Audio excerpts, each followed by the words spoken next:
할렐루야. 오늘 전도서 6장 반이 왔습니다. 우리 전도서는 매우 독특한 책으로서 다른 성경책에서는 찾아보기 어려운 전도서에서만 반복적으로 강조되어지는 몇 가지 표현들이 있습니다. 여러분 다 익숙해졌을 것입니다. 이미 세 가지 표현들을 소개해드리면은 첫째는 헛되다, 허무하다라는 표현입니다. 전도서 12장인데 약 30번 정도 나옵니다. 1장 먼저 그렇게 시작되었고 12장에도 또 결론적으로 그렇게 표현하고 있습니다. 두 번째 또 많이 나오는 표현은 해 아래, 태양 아래, 이 말은 이 세상 안에서라는 뜻입니다. 약 이 표현도 30번 정도 나오고 있습니다. 오늘 본문에도 헛되다, 허무하다가 5번이 나오고 있습니다. 그리고 해 아래 12절에 나와 있습니다. 그리고 또 다른 하나의 표현은 바람 잡는 거와 같다. 약 10번 정도 나오고 있고 오늘 본문에는 9절 끝에 나와 있습니다. 그러면 전도서가 우리에게 주는 한 가지 메시지는 무엇인가? 그 메시지는 헛된 세상에서 헛된 삶을 살지 말라. 헛되고 허무한 이 세상에서 가치 있고 보람된 삶을 살아내라. 이것이 우리에게 주는 강력한 하나이면서 강력한 도전이고 메시지입니다. 이게 쉽지 않죠. 그렇다면 어떻게 이 헛된 세상에서 보람되고 가치 있는 삶을 살아낼 수 있을까? 헛되다는 것이 무엇인가? 헛되다는 것의 의미는 여러 가지 우리 생각할 수 있죠. 공허하고 허무하고 무의미하고, 그러나 헛된 것의 결론적인 의미는 언젠가는 없어진다는 것입니다. 즉 영원하지 않다는 것입니다. 10,000년이 가고 10만 년이 가도 없어지면은 결국은 헛되다는 것입니다. 그러면은 반대로 얘기하면은 헛되지 않은 것, 의미 있고 가치 있는 것은 무엇인가? 영원한 것입니다. 끝나지 않고 영원히 가는 것.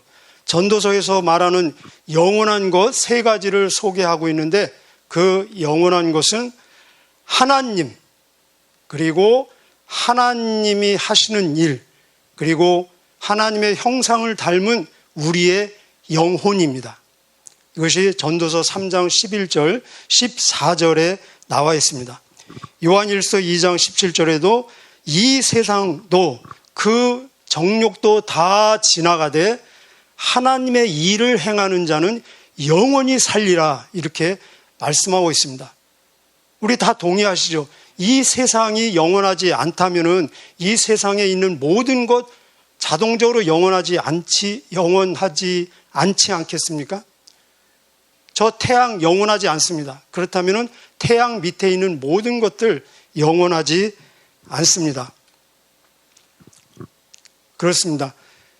의미 있고 가치 있는 삶은 영원까지 가는 삶, 영원으로 연결되어지는 삶, 그리고 영원히 남는 삶이라는 것입니다. 우리 중요하게 생각하는 단어들 중에, 사람들 사이에서 중요하게 말하는 단어들 중에 하나가 노후 대책 아닙니까? 여러분 노후 대책 잘 하고 계십니까? 노후 대책이 약간의 중요성이 있다면은 영원 대책은 비교할 수 없이 절대 필요하고 중요한 것입니다. 영원 대책. 지금을 영원으로 연결시키고 그리고 영원의 관점에서 지금을 바라보기, 이것이 습관적으로 자주 했으면 좋겠습니다. 지금에서 영원을 바라보고 또 영원에서 지금을 평가해보고 바라보기.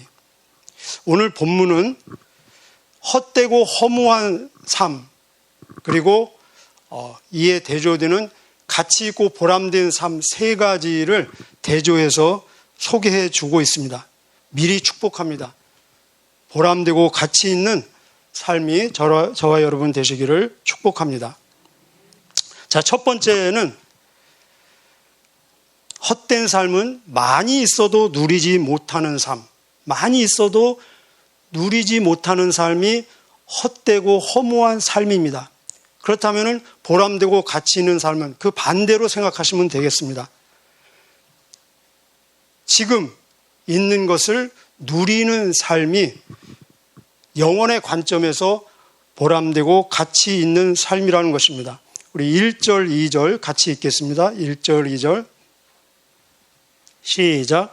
나는 사람들 가운데 흔히 일어나는 또 다른 악을 보았다. 하나님께서 어떤 사람에게는 부와 재산, 명예를 모두 주셔서 더 바랄 것이 없게 하셨지만 동시에 그가 이 모든 것을 누리지 못하도록 하시며, 여기 그가 누구십니까? 하나님이십니다. 하나님이 주셨는데 하나님이 못 누리게 하신다. 좀 이상하지 않습니까? 잘 생각해 보시기 바랍니다. 계속 이어서요. 타인이 대신 누리게 하신다는 것이다. 이건 역시 허무한 일, 큰 재앙이 아닌가. 여기 부재산 영에 나옵니다. 우리 좋아하시죠? 재산, 물질은 좋은 것입니다. 그리고 유익한 것입니다.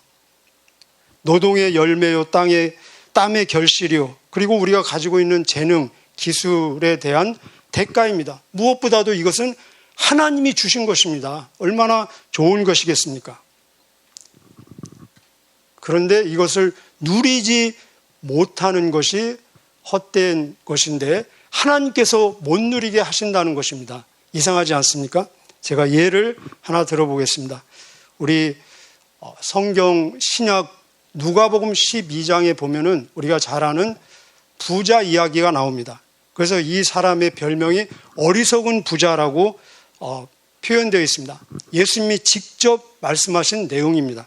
이 부자는 얼마나 부자인지 넉넉하게 부자입니다. 지금 충분히 누릴 수 있는 부자입니다. 그런데 소출, 수확이 너무 많아서 지금 있는 멀쩡한 창고, 빌딩이에요, 빌딩. 지금 얘기로 하면 이 멀쩡한 빌딩을 헐어버리고 더 큰 빌딩을 짓겠다. 여러분 지금 있는 이 멀쩡한 빌딩을 허는데 얼마나 수고와 얼마나 노력이 들어가겠습니까? 그리고 다시 짓는데 또 얼마나 많은 수고가 들어가겠습니까?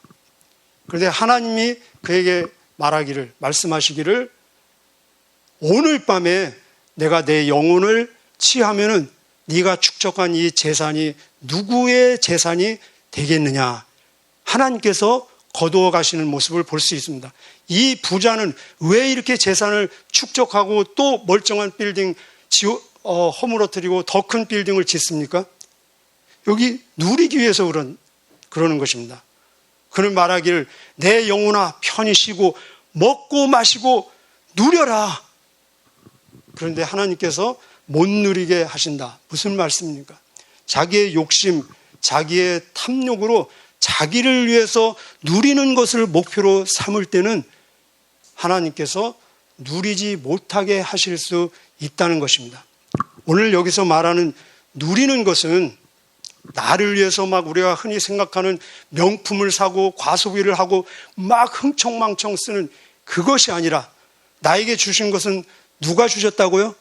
하나님이 주신 것. 그래서 주신 하나님의 의도대로 사용하고 활용하고 그 안에서 기쁨을 맛보는 것이 누린다는 의미입니다. 그렇습니다. 하나님께서는 재물, 물질은 사용하도록 주셨고 우리에게 은사는 섬기도록 주셨고 우리에게 은혜를 주시는 것은 나누도록 주셨습니다. 우리 은혜 많이 받았습니다. 많은 표현을 하죠. 여러분 받으신 은혜를 나누십니까? 진정 하나님께서 주신 것들을 하나님의 의도대로 사용하고 활용하고 나누는 것이 진정 누리는 삶으로 가치 있고 보람된 삶이라는 것입니다. 이런 삶이 되시기를 주님의 이름으로 축복합니다. 자, 두 번째 헛되고 허무한 삶과 가치 있고 의미 있는 삶의 또 대조적인 모습은 두 번째는 이 땅에서 만족할 줄 모르고 죽어서 매장되지 못하는 삶이 헛되고 허무하다는 삶이라는 것입니다. 그렇다면 의미 있고 가치 있는 삶은 이 땅에서 만족을 누리고 만족하며 죽어서 매장된 삶이 의미 있고 가치 있는 삶이라는 것입니다. 이 의미가 무엇일까요? 우리 본문을 통해서 더 보도록 하겠습니다. 자, 이 내용은 3절에서 9절까지 같이 읽겠습니다. 3절에서 9절까지 시작. 사람이 자녀를 100명이나 낳고 장수한다고 하자 제 아무리 그가 오래 산다 하여도 그 마음이 행복을 찾지 못하고 죽어서 매장되지 못한다면 그는 차라리 낙태된 아이가 그 사람보다 낫다라고 말하겠다. 사사나는 허무하게 왔다가 어둠 속으로 사라지고 그 이름조차 어둠 속에 묻히고 만다. 사사나가 비록 햇볕도 보지 못하고 아무것도 알지 못한다 하더라도 그 사람보다 더 많은 안식을 누린다. 설령 그 사람이 1000년에 2배를 산다 할지라도 행복을 맛보지 못한다면 둘 다 같은 곳으로 가는 것이 아닌가. 사람이 모든 수고가 다 먹기 위함이지만 식욕은 만족할 줄 모른다. 지혜자가 어리석은 자보다 나은 것이 무엇인가. 가난한 사람이 타인 앞에서 예절 바르게 행동한다고 하자. 그렇다고 해서 그가 얻을 유익이 무엇인가. 두 눈으로 보는 것이 마음의 공상보다 낫다. 그렇지만 이건 역시 허무하여 바람을 잡는 거와 같다. 이 전도서의 특징 중에 하나는 아주 극단적인 표현들이 종종 나옵니다. 그래서 그 극단적인 표현들을 언뜻 보면은 너무 좀 지나치고 과장된 표현인 것처럼 보이지만 영혼의 관점에서 정직하게 들여다보면은 다 맞는 말씀입니다. 이 내용이 무엇입니까? 우리 보통 자녀들에 대한 욕심 보편적으로 있죠. 그리고 장수에 대한 이 소망이 보편적으로 있죠. 그런데 이 본문 두 번째 내용은 설령 어떤 사람이 100명의 자녀가 있고 1000년의 갑절 2000년을 산다 해도 살아있는 동안에 만족을 누리지 못하고 죽어서 매장되지 못하면 헛되고 허무한 삶이다. 심지어 낙태된 아이보다 더 헛된 삶이다. 그 당시에 낙태된 아이는 가장 허무한 삶의 대명사로 그냥 문학적으로 사용하는 표현입니다. 이 말은 이런 사람은 가장 헛되고 허무한 삶보다 더 허무한 삶이라는 것입니다. 자, 왜 그렇습니까? 첫째는 살아있는 동안 만족을 누리지 못한다. 이 말은 살아있는 동안 불만족으로 가득 차 있다는 것입니다. 욕망의 노예라는 것입니다. 여기 식욕은 만족할 줄 모른다. 식욕은 우리 단순히 먹는 식욕뿐만 아니라 본능적으로 주어진 모든 인간의 욕망을 말하고 있습니다. 인간의 욕망은 무적행과 같아서 바닥 없는 이 구렁텅이와 같아서 아무리 채우고 채워도 채울 수 없고 설령 채운다 해도 만족이 있을 수 없다는 것입니다. 그러면은 이 사람 어떻게 살았습니까? 2000년을 불만족으로 가득하고 얼마나 고뇌와 번뇌와 이 우울증으로 고민이 많았겠습니까? 그리고 죽어서는 매장이 되지 못했다. 매장이 되지 못했다는 것은 단순히 산소를 쓰지 못하고 화장당했다 그런 의미가 아니라 죽음에 대한 예비가 되어 있지 않다라는 의미입니다. 그러면 죽음에 대한 예비가 되어 있지 않으면 죽어서 어디 가겠습니까? 지옥 가는 것입니다. 그러면 이 사람이 2000년 동안 누적된 그 죄악에 대한 받아야 될 그 심판과 그 형벌이 얼마나 무겁겠습니까? 그런데 낙태된 아이는 적어도 지옥 가고 그런 형벌받는 그런 경험은 없지 않겠습니까? 그런 의미에서 낙태된 아이보다 더 헛되고 허무하다는 것입니다. 여러분 기억하십시오. 헛되고 허무한 일은 많이 하면 할수록 오래 하면 할수록 더 허무하고 헛되게 되는 것입니다. 잘못된 방향으로 오래 가면 갈수록 어떻게 됩니까? 더 잘못되는 것입니다. 그렇다면 진짜 가치 있고 보람된 삶은 이 세상에서는 이미 채워지지 않는다는 것을 우리는 인정해야 됩니다.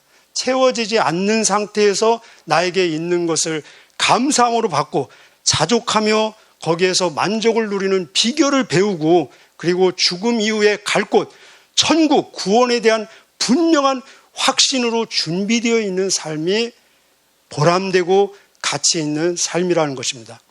이런 삶이 되시기를 축복합니다.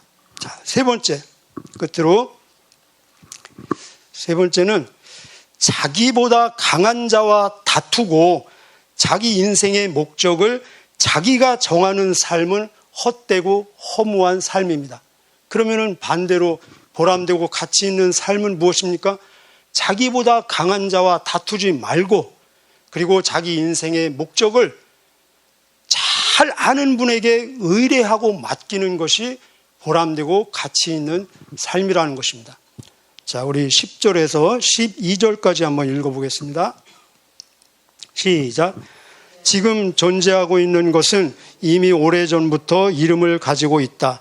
사람이 무엇인지도 알려져 있다. 그러나 사람은 자기보다 강한 자와 다투는 일을 할 수 없다. 거기 밑줄 그시기 바랍니다. 할 수 없어요. 할 수 없는 일을 하면은 얼마나 그게 무모하고 헛되고 허무하고 부질없는 짓이 되겠습니까? 11절이요. 말을 많이 할수록 허무함도 더해진다면 말을 많이 하는 것이 사람에게 무슨 유익이 있겠는가? 그림자와 같이 허무한 며칠을 사는 인생 중 삶의 최선이 무엇인지 아는 자가 누구일까? 그 옆에 대답 쓰세요. 누굽니까? 내 삶의 최선, 최상, 최고를 가장 정확하게 완벽하게 아시는 분이 누구겠어요? 하나님. 그 다음에 사람이 죽은 후 해 아래서 무엇이 일어날지 누가 그에게 말해줄 수 있을까? 누구만이 알고 누구만이 말해줄 수 있겠습니까? 하나님. 자, 여러분, 유치원생이 세계 헤비급 챔피언에게 도전을 하면은 이게 얼마나 무모한 짓이 되겠습니까?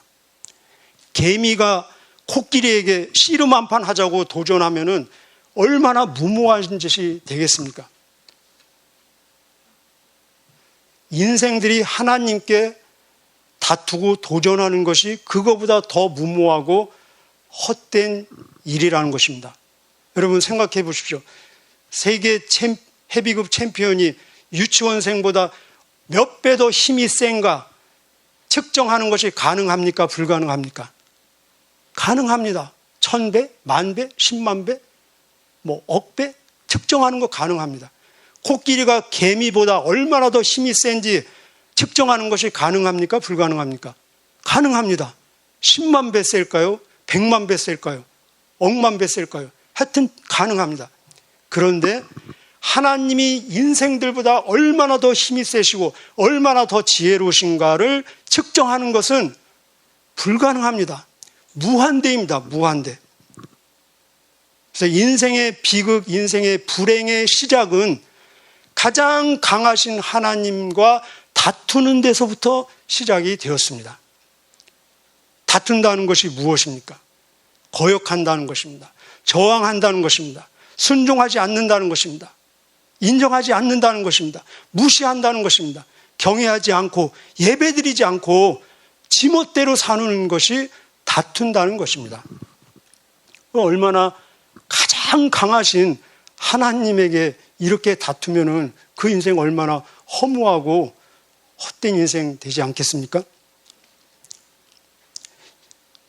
아까 본 대로 인생 중 삶의 최선이 무엇인지 아는 자가 누구냐? 많은 사람들은 자기가 무엇을 원하는지 무엇을 바라는지 지금 알고 있습니다. 그러나 영혼의 관점에서 나에게 최선은 무엇인가, 최상은 무엇인가, 최고는 무엇인가 잘 모르는 경우가 너무너무 많습니다. 그런데 나에게 최고, 최상은 무엇인가를 너무나 완벽하게 아시는 분은 세상을 창조하시고 나를 친히 만드신 전지전능하신 하나님만이 아신다는 것입니다. 그래서 우리가 지금 바라는 대로 원한다고 해서 그것이 꼭 최선이라고 말하기도 어렵고 지금 바라지 않는 대로 된다고 해서 그것이 어쩌면은 영혼의 관점에서 하나님이 보시기에 최선의 길로 가고 있는 과정일지도 모른다는 것입니다. 그렇습니다. 나의 최상, 최고, 최선을 영혼의 관점에서 완벽하게 알고 계신 하나님께 내 인생의 목적을 의뢰하고 맡기고 신뢰하고 기대하는 것이 가치 있는 보람된 삶이라는 것입니다. 오늘도 우리 하나님 앞에 기도할 것입니다. 우리는 무엇이든지 기도할 수 있고 어떤 것이든지 간구할 수 있습니다. 그러나 우리 기도의 결론적인 고백은 무엇이 돼야 되겠습니까? 하나님 뜻대로 하옵소서. 하나님 뜻이 최고 아닙니까? 최상 아닙니까? 최선 아닙니까? 우리 각자를 향하신 하나님의 최선은 다를 수 있습니다. 그러나 모든 인생들을 향한 보편적인 하나님의 기본적인 최상은 무엇인가? 예수 그리스도의 주 되심을 고백하고 인정하고 예수 그리스도의 주 되심을 사람 앞에서 시인함으로 하나님께 영광을 돌리는 것이 모든 인생들을 향한 하나님의 기본적이고 궁극적인 최상이고 최선입니다. 오늘도 의미 있고 보람된 삶을 살아내므로 오늘 하루의 삶이 영원과 연결되어지는 복된 삶이 되시기를 주님의 이름으로 축복합니다. 기도하시겠습니다. 하나님 감사합니다. 우리에게 있는 모든 재산, 많건 적건, 모든 소유한 것, 사용하는 모든 것 하나님이 주셨음을 인정하고 고백합니다. 하나님의 의도대로 잘 사용하고 활용해서 그 속에 기쁨이 있고 열매가 있고 그래서 보람된 가치 있는 삶이 되게 하여 주옵소서. 하나님 지금 있는 것에 감사하며 채워지지 않은 상태에서 만족하고 자족하는 비결을 배우고 더 나아가서 영혼을 천국을 구원을 잘 준비하는 지혜로운 저희들 되게 하여 주옵소서. 구원은 예수 그리스도 안에서만 발견되어짐을 저희들 믿습니다. 이 구원 주심을 감사합니다. 이 영생 주심을 감사합니다. 하나님은 우리보다 강하십니다. 가장 강하십니다.